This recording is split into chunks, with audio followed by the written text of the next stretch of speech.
Hello and welcome to today's video.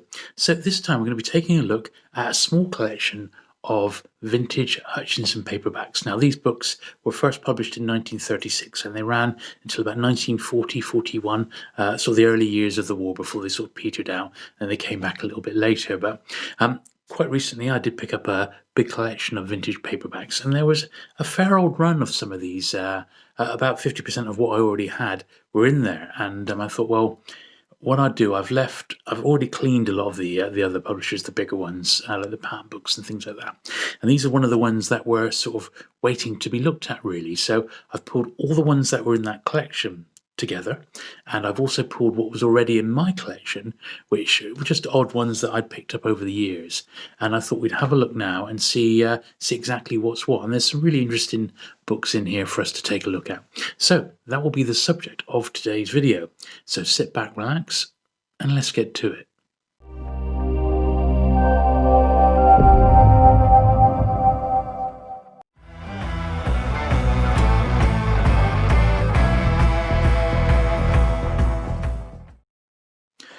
Okay then, so these are in sort of a rough order, where these ones here are pretty much the crime titles, and these ones are the sort of the regular ones. So the crime books actually came a tiny bit later than the regular Hutchinson Library. So I think we'll do we'll get them all sorted into series first of all, then we'll have a look and see what we've got to play with. So this one here is a Leaders of Britain series, which is separate again, so we don't want that one anywhere. Now this is the Reader's Library, and this is a very tail end one, I believe. Yep, so these are part of the series, but they're very tail end ones. This is another sort of tail end one, so I think we'll leave those to the end. This is the main Hutchinson Pocket Library, and this is the sort of more familiar covers. They're all fairly uniform, but this is the non-fiction series. So it's a non-fiction one. So this one is fiction, and it's the Hutchinson Pocket Library. So that's different, and this one is the same. There's another non-fiction one. This is a Hutchinson Pocket Library Special Edition. Not sure about that one, but it's got a number on the end. I think it is part of the main Pocket Library, so we'll stick it with them, as is that one. Pocket Library, yep, Pocket Library. This one is Hutchinson. What is this? A Century of Entertainment, similar to the A Century of, I wonder, which I've been collecting in hardback. A Century of Entertainment. We'll put that one to one side because I'm not 100% sure if that's part of the series. That's definitely a Pocket Library one, as is this here. Clive of India, that one is as well. A Hutchinson Pocket Special. Now, this one might be a little bit after the war, but we'll put that one to one side as an oddity. There's another H.G. Wells, that's non-fiction. And that one there is part of the Western series, I believe. Yeah, a Wild West pocket. So there's a few different ones there for us to take a look at. So we'll put them over there. I'm pretty sure we've got them all in the right thing. So these ones are non-fiction. They all actually say non-fiction on it. Oh, and actually so does that one. So obviously Clive of India. So these are non-fiction ones. You want to put them all together. So non-fiction and then Pocket Library. Okay. I've never actually got around to sorting these myself, so it's a good little job. So those are all non-fiction ones. Obviously, these are going to need a bit of a clean, but because they've got sort of matte covers, they're not shiny, we're going to have to be very, very careful about how we clean these. Now, this stack here, I believe, are all crime ones, so we'll just zip through. Crime Book Society. Yeah. And they're pretty identifiable because they got the big sort of gun, hand in the gun on the side there. So we'll zip through these, and then we'll have a look at these in closer detail. But yeah, these all seem to be the crime ones, which is cool. I think the later ones were all green, which is the sort of the colour associated with crime. But the early ones were a bit of a mixture.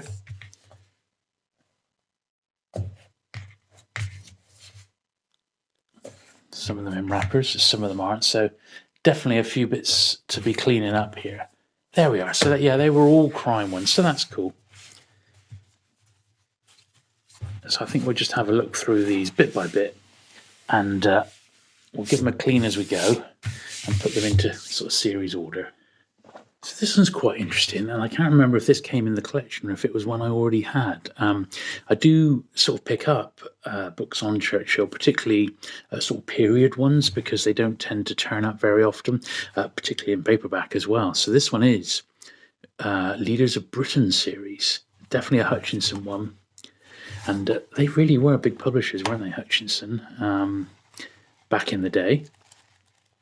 I've been avidly collecting the Hutchinson Century of series, which were in hardback, and I'm almost there now. Now, does this give a publishing date? No, it doesn't, and I wonder if it does give any other books in the series. So here we are, Leaders of Britain, a new Hutchinson series. Leaders of the Royal Navy, Leaders of the Royal Air Force, Leaders of the Army, and then Churchill, number 4. He gets his own book, which is this one, Other Titles in Preparation. So there we are. So they did do 3 other volumes before. So not really a lot we can do with this. I think once you've got a little pocket them, I will give the top edges a bit of a wipe, but literally there's not a mark inside it. It's not actually a bad copy. And obviously we can't like clean the covers because these are just matte paper covers. They're very, very delicate and won't respond very well to polish in the usual way. So there's that odd one. Now, we might as well look at this one. So this is an odd Western, isn't it? Now, around this time, Collins were doing their own White Circle novels, and they also had Westerns, and they sort of had a yellow cover as well. And it's interesting that like yellow became like the colour for Westerns and green the colour for crime. Weird, isn't it? But I guess it was just all about recognition on the bookshelves. Now this is number 5 in the series, and they list up to number 6. I think they did quite a few more than that. I think there was at least a dozen of these. Now there's a little 80 to about there.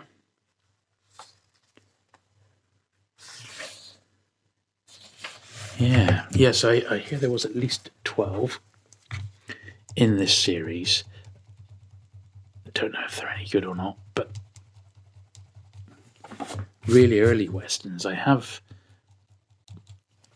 had them on my radar the last sort of year or so as I've started reading and being a bit more interested in the genre, having not read a great deal of it, to be honest. The really early stuff, what I've read, has actually been quite enjoyable. I read a couple of really early ones for Justin Marriott's Hot Lead All Review Special, which is fantastic if you've not tracked a copy down of that. And that, I had some really from 1930s and early 40s reviews in that one, and they were really good actually. So that's those two. That's the next sort of smallest part in this one. So these are also listed as ordinary fiction. Now they are numbered, so we might as well pop them into number order here. So number 2, number 9, 43, 48, and 1, 2, 3. Often these are quite difficult to work out if a book is a first paperback printing or not. Hutchinson are a nightmare for it because they would put something like this 65,000 on, which almost means nothing, but it could well be that this book has been reprinted many, many times. But it is what it is. I mean, actually, that's quite a nice copy of that one when you think of the age. 20 titles listed, and this is number 2, so this probably is a reprint. I believe they did 6 initially, but that's okay. Don't mind that. it's quite, I mean, you just don't see these books around. As I said, I've never really actively collected them ever. They've never been on my wants list. I've never scoured eBay or had saved searches thinking I must get more Hutchinson sixpenny novels. But, well, there's the remnants of a dust wrapper there. They are an interesting sort of alternative to the Penguin books that were published around that time. And I do like to keep, or at least have a sampling of Penguin's main competitors, part of my Penguin collection more than anything. G.B. Stern here, number 9. First 12, so the chances are this one probably is a first printing, just because of the number of books available on the back. It's got a little 1/35, which would historically generally mean January 1935. However, I don't believe these came out until this one would have been like very tail end of 1936. So I'm not sure where that one's come from. There's a couple of little turned over corners here, which I'm just sorting out. There's a couple in the top here as well. I always like to do this when I get new books. And as I said, I've pulled the ones that were in my collection out anyway to join these ones that I got from the sort of the mega paperback collection earlier this year, and put them all together. Now, certainly not keeping all of those, but I have decided to keep perhaps more than I thought I was going to, just because the chances of getting so many again of a particular series are pretty non-existent these days. And when I've been going through them, you start to realise how old some of these books are. And when they're around in such great shape, you think, yeah, I think I'm just going to keep hold of these for now, because they are pretty scarce. I mean, that book there, which is really nice condition, that's already 85 years old. That book is almost an antique. Crazy, isn't it? Anyway, there's that one. So this is a yellow one. I don't believe this is a Western, though. It's just like got the yellow colours. R.H. Mottram's famous novel, Early Morning. One thing with, there's quite a nice list of them in the back there. One thing with the Hutchinson authors is they didn't really have their fair share of big names, to be honest. It's just one of those things, really. I see there's a Dennis Wheatley there. Such Power is Dangerous. That's quite nice. And another one there, Black August. I wonder if I've got those in my Dennis Wheatley collection, because he's an author I do sort of half collect, the really early stuff. And I've got a couple of very early Wheatley paperbacks, but I didn't think they were in this series, but maybe they are, and I've got them separate. In fact, now I come to think about it, I think I have got them. Oh well, they'll have to be on another day, another video. And would you believe it, I found the two Dennis Wheatleys I thought I had. Number 44 and number 61. Black August and the first Hutchinson edition of The Devil Rides Out. Pretty cool stuff, eh?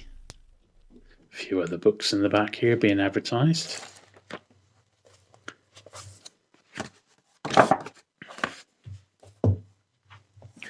Now, this is unusual. Hutchinson's Pocket Library Special Edition. Now, it's numbered number 48. If we have a look on the back of this one, oh, they're not numbered on there. What about on here? Oh, they only go up to number 47. Can you believe it? The thing is, this is really unusual. The cover design is different. The Life and Loves of Mary Wolutsky, the strangest love story in history, on which the Greta Garbo film is based. So it's a Greta Garbo movie.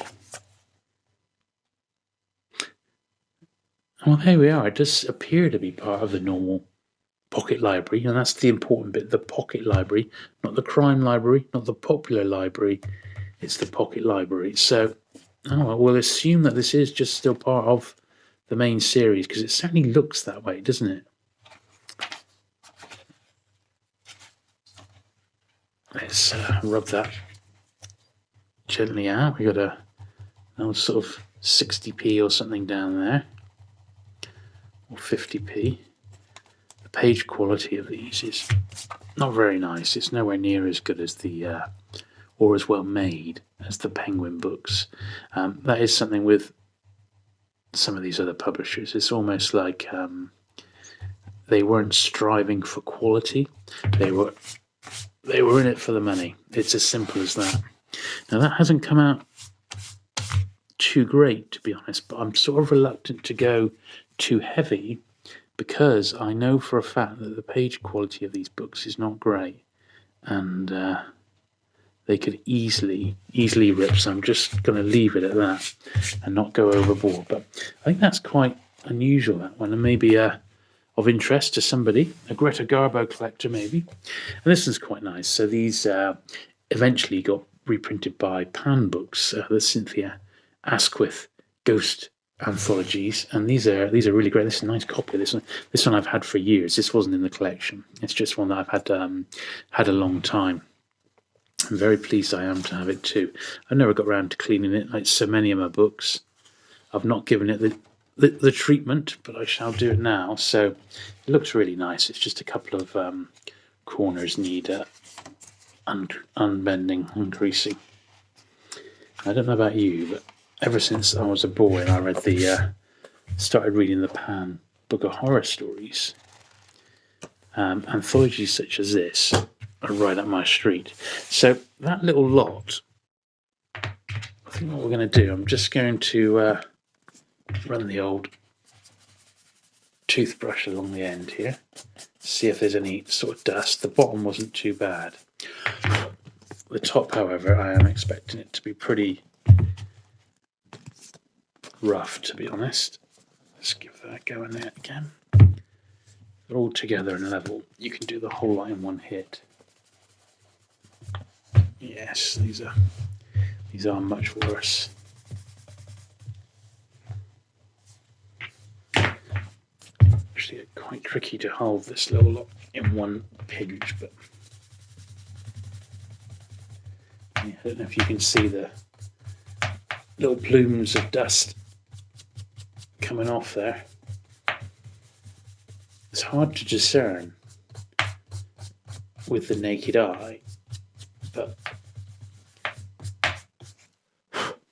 what I tend to do now and again is, particularly with my hardbacks, is I do run the hoover just along the top edges very, very gently, and it picks up a lot of the dust that might have accumulated over time. But that's that little batch there. We'll just pop them over there. Now we've got these non-fiction books. We might as well pop these into order as well now. So we've got numbers number 1 and number 2, which is like a two-parter.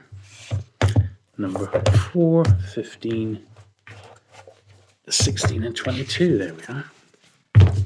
Right, so let's start with the very first one in the non-fiction library. So the only real difference is still the Hutchinson Pocket Library, but it just says it's like the non-fiction series. So they've got this sort of like grid affair. I do like H.G. Wells. On the whole, a very, very good author. Wrote, one of my all-time favourite books, The Invisible Man. And there it lists the first sort of 8 with other titles in preparation. This one's also in a dust wrapper. And that's just quite interesting. So you see the banner there across the sort of the front of the book. Like how you can sort of see the line where that's been. It's really odd, isn't it? Really, really odd. So it just sort of gives a little list, very, very similar to what Penguin would do of other titles in the series. But underneath the cover, because it's been in a dust wrapper, that just looks terrific condition, doesn't it? I mean, really, really like mint, absolutely mint. Just a little bit of writing inside there. There looks to be an old 16p by the look of it. So let me carefully rub that one out. But this is actually in remarkably great shape considering the age of the book, and it just shows that this one's never been read. So evidently, whoever bought it didn't get around to reading it. And you have to think that Hutchinson would have been a massive force to be reckoned with had they been allowed to sort of flourish during the war, the same way that Penguin were. But Penguin's print runs were so astronomical pre-war that when wartime paper rationing came along, publishers were allocated their paper ration based on their pre-war sales, and Penguins were the greatest of all. The Penguin specials that were getting published had print runs of 100,000 plus, and they were selling out almost straight away. And consequently, they got the lion's share. And other publishers were scraping around a bit. But even Penguin in the end had their issues with paper rationing. But there we are. That's not a bad one at all. That's a good little one to start off the non-fiction series. And then volume 2 it's the second part of this one. Sadly, this one's not in such great shape. There's no dust wrapper with it, which is a bit of a shame, but it is what it is. I'm not complaining. It's certainly a little bit more aged. It's showing it's 85 years, this one. But it's not bad. Not bad at all. You have to think, how long have these books got? They need to be really carefully stored so that they don't age out of existence, because that's what will happen eventually with them. Not a lot else we can do with that. There's no writing inside. It's just a bit of a worn old copy. This is book number 4 in the series. Isabel C. Clarke, Hayworth Parsonage. Never heard of it. As I said, they didn't exactly get the big name authors, did Hutchinson. They were certainly struggling, or maybe they just ended up getting a bit of a bad rap because they didn't get authors which have gone on to have much longevity, like, say, others are Penguins and Pans and that. This is great. Look at this. This is a book on Houdini, The Secrets of Houdini, an absorbing encyclopedia of magic of permanent value. Mr. Cannell's book keeps the reader gasping at every page. It is all exhilaratingly uncanny. Right, I'm just going to have a look. They're right, I was gasping at every page. Look at that. Looks quite a nice copy as well, this one. It's getting a nice dust wrapper, so it's kept it clean underneath there, which is all right. Can't complain at that. Once again, not a lot to do with that. That's one I've had for quite a while, that one. So that wasn't one of the ones that came from the collection. Always fascinated with Houdini. I did read a book on his that was published about 10 years ago. Absolutely fantastic it was. Had a great review I read the review of the book by Penn and Teller, or Penn from Penn and Teller, and he recommended it, was raving about it, and I went and read, I think it's just called The Secrets of Houdini. And I'll look it up and put a picture in now, but I can definitely recommend, if you fancy reading a non-fiction book, it's a good one. There we are. It's a bit of an ancient price on this one. The Underworld of India. This one's quite worn, but it is what it is. It is what it is. And the last one in this little run, Clive of India. So India and India, number 22 in the series. This one's not too bad. Okay, so that's all of those. So let's give the tops and bottoms a bit of a wipe. All right, dust off. The bottoms don't seem too bad on these, actually. Well, saying that was quite a big plume of something came off there. Let's do the tops. The tops are usually worse because the books have been stood up, and then traditionally they've picked up all sorts of dust and dirt, as you can see. God, loads coming off it.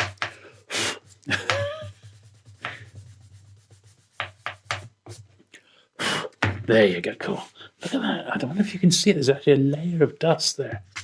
Incredible. Incredible. Right. So that's them all done. So we're easily, well, I'd say easy. We're almost halfway. Almost. So just put them over there. We've just got these few sort of miscellaneous-y ones to do, and then we'll tackle the crime ones. So I'm not 100% sure on these. Now, I have been doing a little bit of research, and there's a great website that I've come across, and it's called Paperback Revolution. Now, I can't, I'm afraid, for the life of me, remember the chap's name. It's run like a blog more than like a reference website, although Paperback Revolution does have lists of titles and checklists which I've seen nowhere else, and I think for that reason alone it's a good resource. His research into services editions from publishers from this period is absolutely fantastic, so I will put a link to Paperback Revolution down below, and I do suggest you do take a look if you are at all interested in this subject, because it's absolutely fantastic. There's great stuff, lots of illustrations, and the chap is he's done some real sterling work there. So this is one of the later ones, Raphael Sabatini. We've seen his name a few times, haven't we? Famous for his Captain Blood novels. Now, I believe this is just a later one that came out post-war, but in the same sort of style. And published, it's the Reader's Library Publishing Company in association with Hutchinson. So it's either very much just after the war or the tail end of the war, because it's very, very thin. It's not a services edition, but it is scarce. You can just see just a tiny little £2 in the corner, and this was one of the ones that came in that collection, I believe. I don't think I had this. I don't think this was one of mine. I have got planned, so I'll do these quite soon as well. Similar videos where I'm looking at the very early Toucan and Jackdaw and Guild books, of which there's loads. I've got, and Chevron, so I've got a few other of these like very early publishers to have a look at. Apart from that, that's actually really nice. That's a nice copy of that one. Pop that over there. Now this one's weird, isn't it? So this is a Scarlet Pimpernel. Now it's got a picture jacket. It says on the spine here, the Elusive Pimpernel, but it's got a series number 124. Hutchinson's Universal Book Club. I don't think it's part of that. I don't know the history behind this. It's got a very, very loose sort of paper cover. Once again, it's almost like it's been super cheaply made. It's not. It just doesn't feel that great in the hand. It's almost like the cover is almost. Well, it's so delicate. In actual fact, maybe because they blew the budget making it colour. No information really inside to help out about when this was published, and I don't remember seeing these on the Paperback Revolution website. So if anyone knows anything about this little series, just give me a shout. So this one's really unusual because it's a century of entertainment. Now, as you know, I collect a century of hardbacks which Hutchinson put out, and there's about 30 of them. They didn't do one called A Century of Entertainment. So what does it say on the front? A whole winter's entertainment for a mere sixpence. There never was an offer like it. Great stories by famous authors. Also crosswords, games, detective problems, puzzles. Right, now it's in a dust wrapper, which I'm going to take off. First of all, it's quite a delicate dust wrapper, that one. Let's have a look inside. So underneath, it's quite clean again. There's nothing on the spine. So I'm wondering if this was just yet another series that they did, of which they seem to be, massively prolific. There's a romance one, and we know about the Wild West ones. So I can see a few sort of puzzles. I can't see any crosswords. Can you? I can't see a single crossword in there. Maybe there's a number puzzle or something, but there we are. Well, the only little bit of writing is this. S1. I wonder what that means. S1.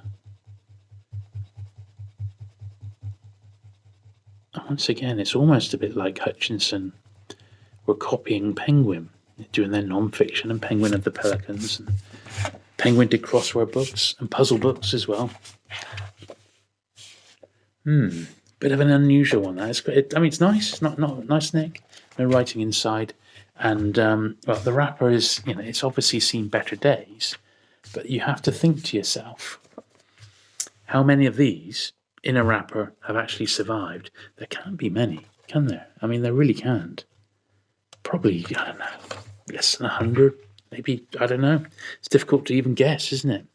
I know there's some penguins that are so scarce. People have counted the amount of copies that have survived. It is literally, you could count them on two hands. There's literally just that many left.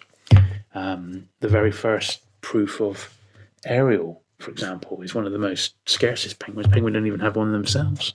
There's only like 3 copies, and they're all in collectors' hands. So, who can tell? Now look at this one. This is a Hutchinson Pocket Special, Spring Pie. And this is a miscellany for men and women. I don't know. It looks wartime. It's super thin, but it's got sort of these actually quite nice little colour illustrations there. Look at these. It's actually quite a nice little book, this one. Published in April 1948, so this is a post-war one. That's quite nice, that, isn't it? Actually, all things considered. A little bit of a spine where the staples are, spine rusting, but not bad. Yeah, it's unusual. It's worth keeping that one as a real sort of curiosity. Let's do the top edges again. They're not too bad. And that's all those done, and we'll just need to have a look at the crime ones now. Now, obviously, the crime ones are going to be cool. We love a good crime book. Now, the thing about the Hutchinson crime books, let's just have one last sort of little look at these a minute. There we are. They do look really good, don't they? They do look really nice, those, and I'm very, very pleased to have, nowhere near a set or anything like that, but I think you could say that's a really nice representation of the sorts of books that Hutchinson were pumping out. So let's have a look at the crime ones now.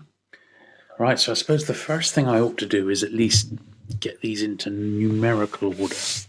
So the thing about these crime, they got the numbers on the front. The thing about the crime books was that these weren't sort of crime in the traditional sense of, say, a Collins crime book, where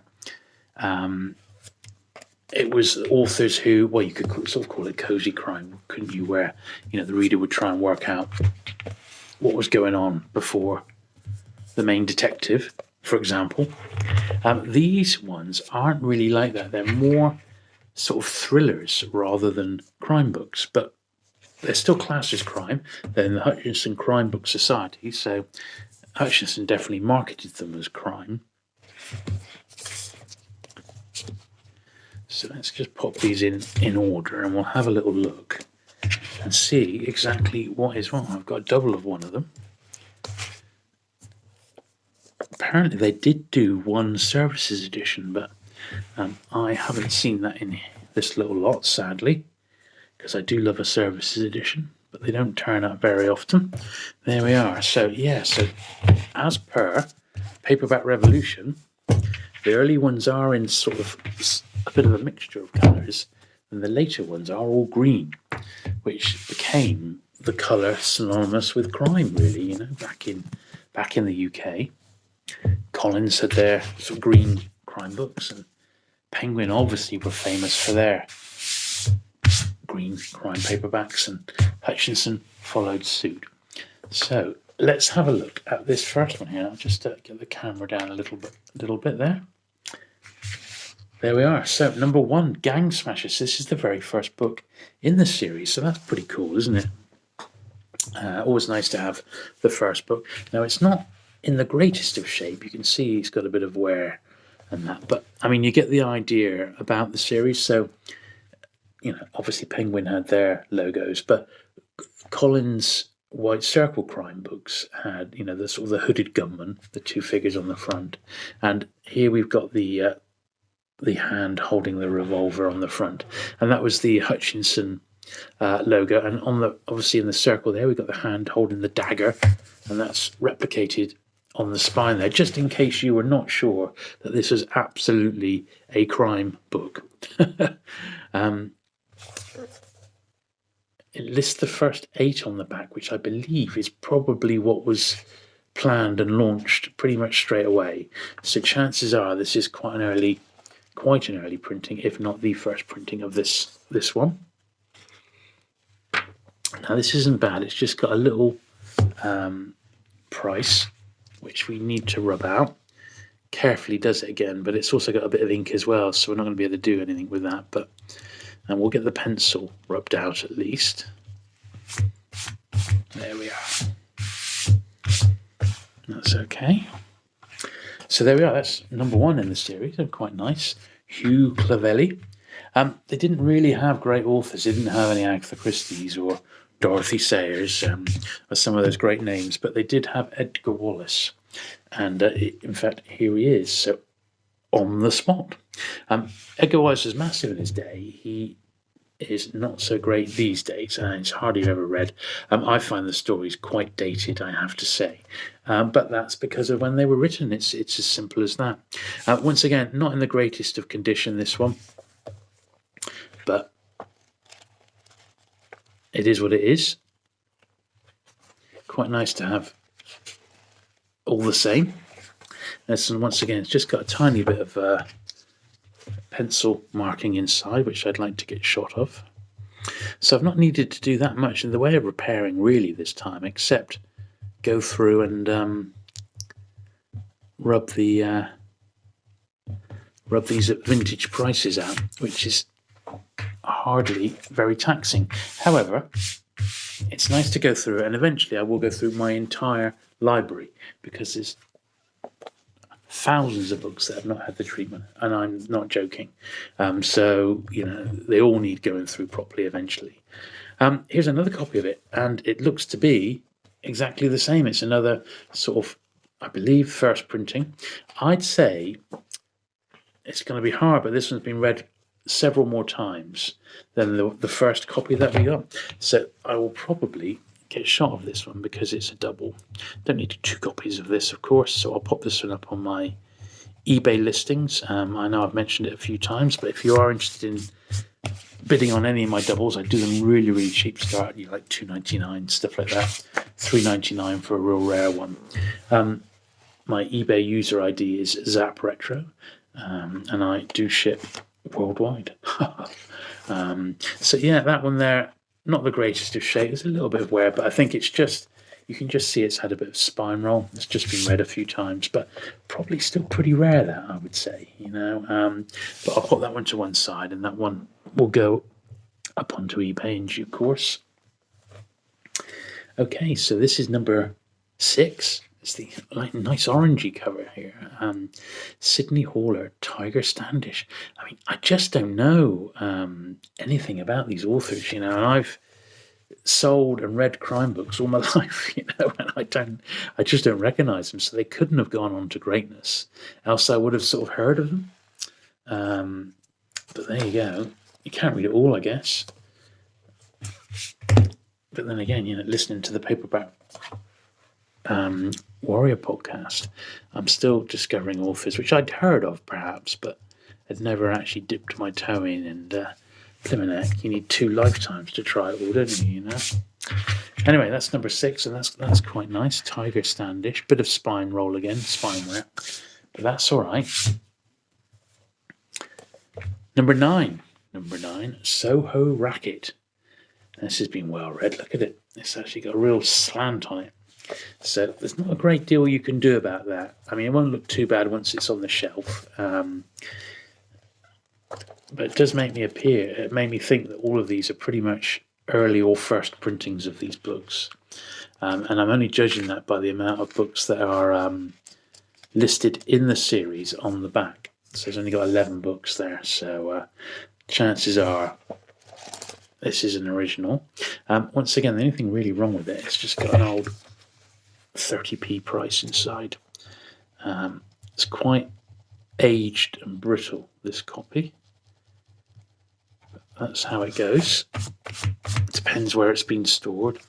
Sometimes you pick up a book and it's from the other side of the world and you think, wow, how on earth has it ended up here?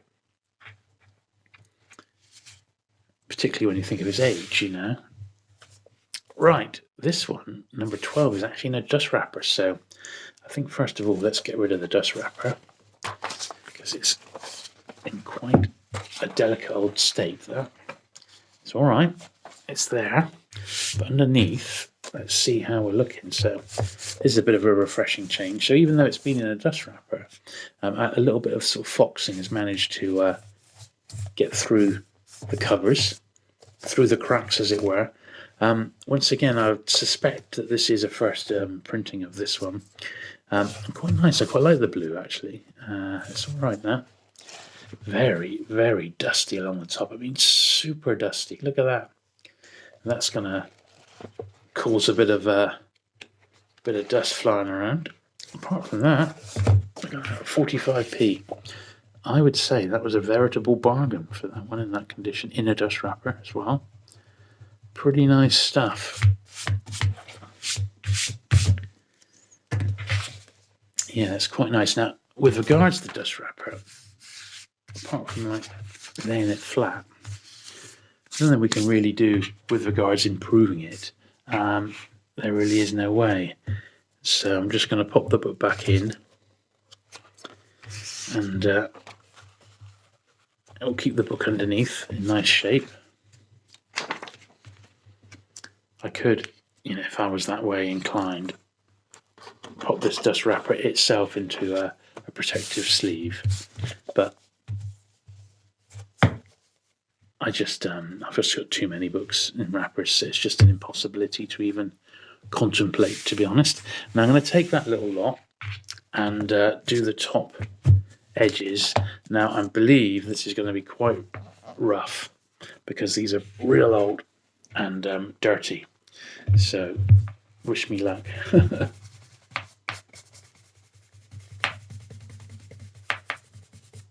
Jeez, look at it.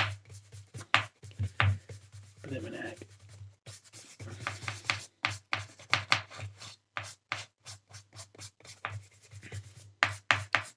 That is something else, isn't it? That is 85 years of dust and dirt being removed. And if you think you've even got books from 20 years ago, chances are you probably ought to give them a little once over, Let's have a look at the bottom here. They do look much better, I have to say. The bottoms aren't anywhere near as bad.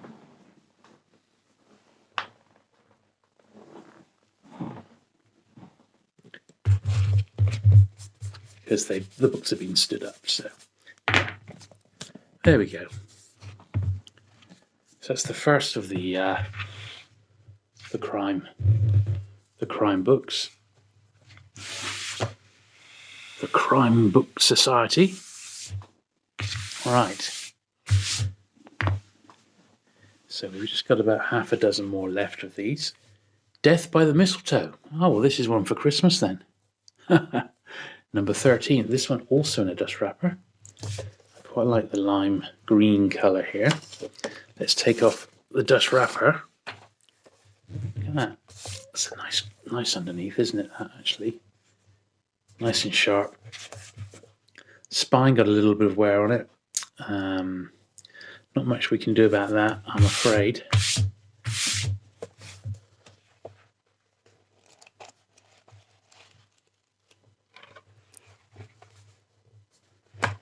Someone paid £3.50 for this one. There's a couple of pages that need uncreasing.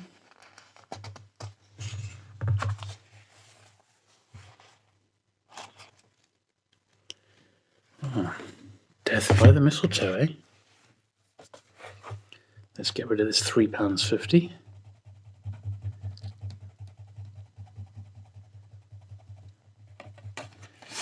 Yeah, very unusual to get so many in one hit. And when I added them to my own collection, it actually made quite a nice little run of these, which is a bit of fun, isn't it? Certainly, I'm not going to go out my way and try and get all the different numbers that I'm missing, but just to have some in the collection is really nice. It's always good to have new books, of course. Now, Just trying to unfold the dust wrapper here a little bit. Sort of fold it over. And sometimes you just have to accept that it's in such a state, you're just never going to get any better. But it doesn't stop you trying. There we are. I mean, that is better than what it was. I've unfolded some of the corners there to get the dust wrapper as flat as I can, and that's not come out too badly. I think what I'm going to do, rather than rub the edge of this with the dust wrapper on, I'm just going to do it on its own, this one, because the dust wrapper is a little bit frayed. So there we are. So let's carefully get this one back on.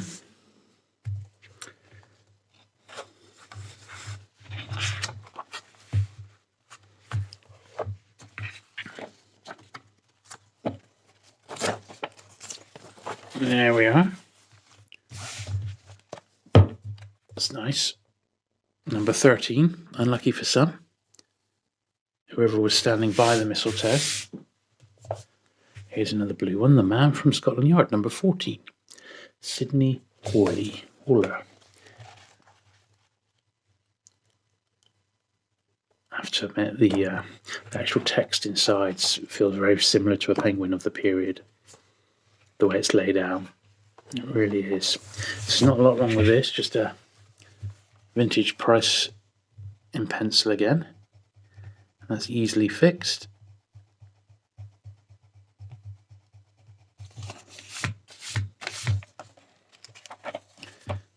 So good they priced it twice. There we are. Lovely.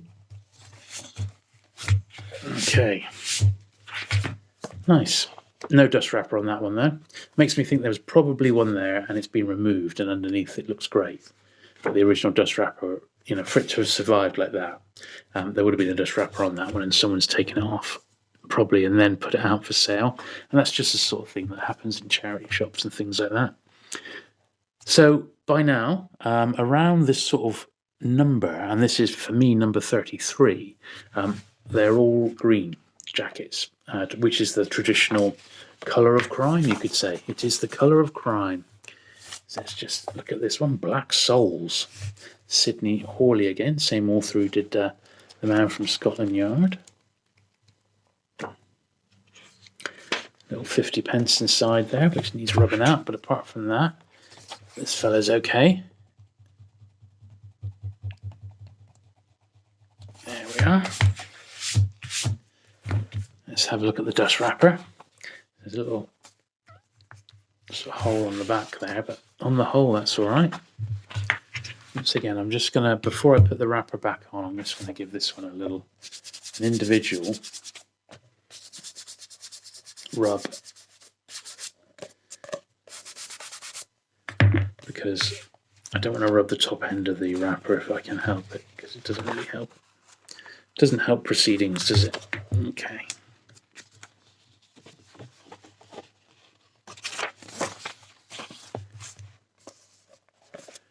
There we are. This is all 33 up to that point on the back. And quite a list, but you wouldn't call it the most classic list of crime titles, would you? But it is from what is perceived as the golden age of crime, the 1930s, I would say late 20s up to the start of the war. Now this one, instantly, you can see the spine. We're going to need to repair that with a bit of glue in a minute. Holimus Abbey. So let's just see. This is a real dog of a book, this one. Look at the state of it. This wouldn't have been in my collection. This is one that's come in the collection. But we'll just see if we can at least get it into a serviceable state. 7.5p. Look at it. Yeah, I was thinking could the entire cover come off, but it can't. This is not great, but it is all there. It's just in a bit of a state. So it's certainly not your Not your best condition book, but it is what it is, I suppose.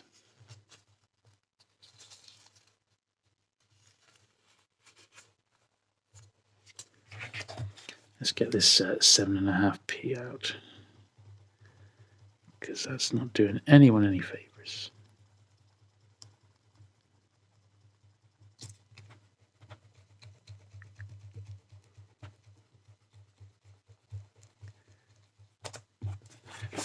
There we go. Okay.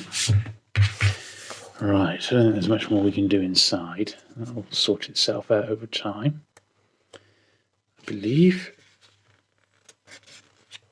So it's really this spine. It's not great by any means, but what we can do, I can get some glue into that little gap with my Mr. Pritt stick here. Here he is. And what I'm going to need to do is just go in with my screwdriver and pull a layer off like that. And I want to slip this into the bit that needs gluing, like so. And I'm just going to need to do that a few times until the whole area has got quite a nice covering of Pritt stick. And then we'll put this bit down and see if it helps the situation, which hopefully it will, because you know, I'd rather save this book than just throw it in the bin just because it's low grade. You don't know how many copies are around. As we've discussed, there could be, this may have only had a print run of 25, 30,000 maybe. Occasionally they would be 50,000. I've been amazed at how small some of the pan printings are when I've looked at it. For some of the classic pan books, the initial printings weren't that great. So that's not a bad little run of glue in there. Let's get that bit folded over. So we just see the whole area doesn't actually need gluing down, it's just a bit of it now. Maybe we need to tactically go in with a touch more glue, but that actually, you know, that's not too bad for a first stab. At least it's not going to get any worse, because I'll obviously look after this on my shelf. And it's definitely got the hand with the dagger, hasn't it? Got that bit sorted out. So it's better than what it was. But it is what it is. And let's carefully do the top edge. So it ain't going to win no beauty contest, but it is a complete copy bar the wrapper. So I think that was worth just doing a little mini repair job there just to save that one. Okay, just a handful more here. Now this one, oh dear, it has got a sticker on.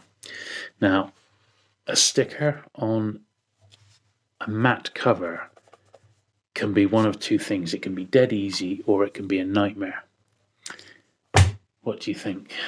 Should I just try it? It looks... Well, I'm going to just have to try it. So the way I approach stickers, generally speaking, I just get a feel for it first of all. And I'm just going to hope that it's going to be one of the easy ones. And already, I think I can tell it is going to be an easier one to do. I just sort of tease it off with my thumbnail here. I'm going to put it around the other side here, so that there's no risk of a tear forming.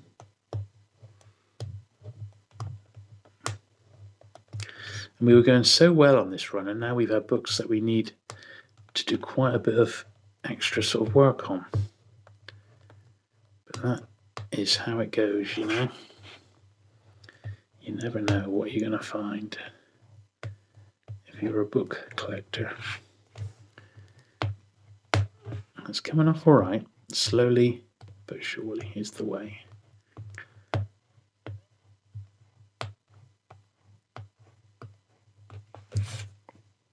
See, I'm just going around. This was a circular sticker, so I'm just going around edge by edge until I eventually work my way to the middle. So I'm guessing then this cost 5p.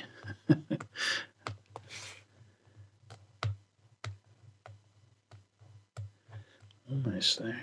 I need to be particularly careful on this middle bit here, but you can see what I've done. I've just sort of teased it into the middle here.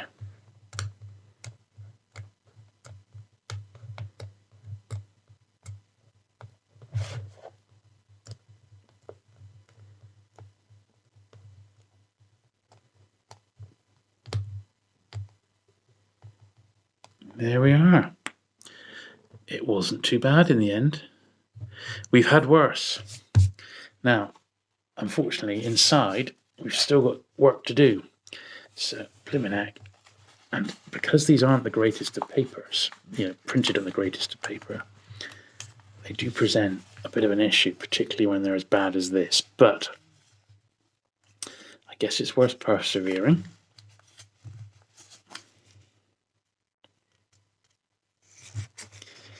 And patience is most definitely a virtue.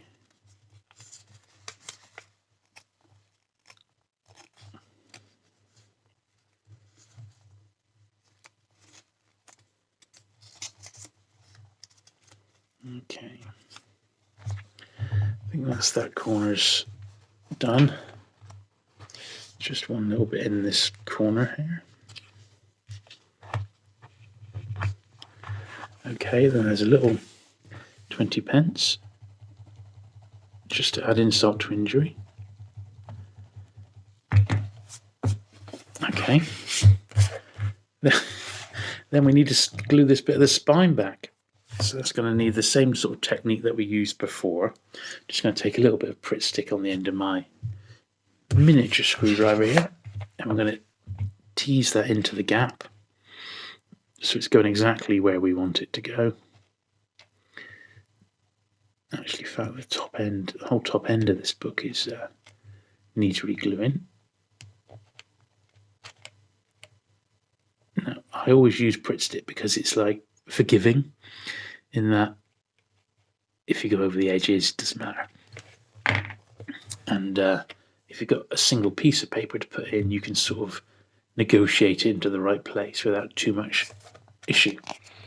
There we are. So I think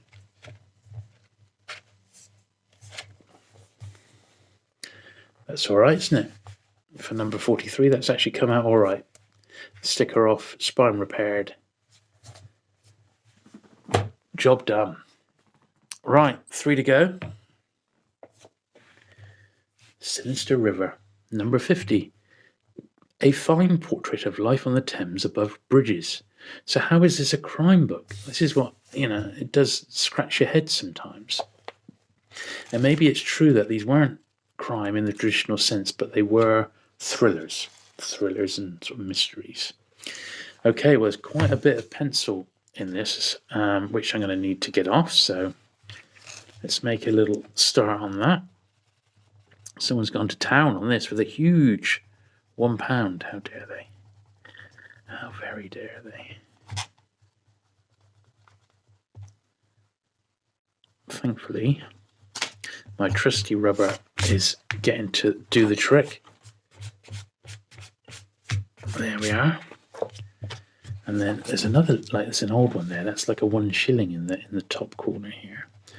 So we'll see if we can get that out as well.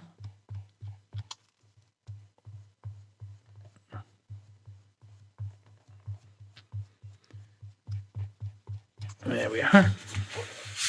As good as we can, anyway. Give this a little. There we are. That's not too bad. Now, one thing we didn't do on the last one is we needed to do the top edges. So I'm going to do that on these two now, together. And they're not actually too bad, either of those, which is good news. So that's that. And we've just got 2 left to do. 2 to do. So, the man from Manhattan. Okay. Take this one off. So, we'll look at the dust wrapper in a minute. So, Leo Grex. Thrills galore and live characters. Number 53. After this, you need OXO. Used in millions of homes. There you are. You heard it here. You need to go and get yourself an OXO. A little bit penciling in the front, But apart from that, it's a nice copy, that. Blimey, look at that, it's got £6 in. So that, whoever paid that, I mean, surely no one's actually paid that. £6, wowee. At least it looked like £6 to me. Maybe it's rare. I can't imagine these are heavily collected, which, you know, is what tends to drive value. Something these are probably scarce, don't get me wrong, but I don't think they're heavily sought after, which would generally tend to keep prices down. There we are, that's okay. Let's have a look at the dust wrapper. Well, the dust wrapper I can see has been repaired. Someone's put a piece of tape in there. Not done a very good job, I'm afraid to say. But there you go. We've got the OXO advert repeated on the back.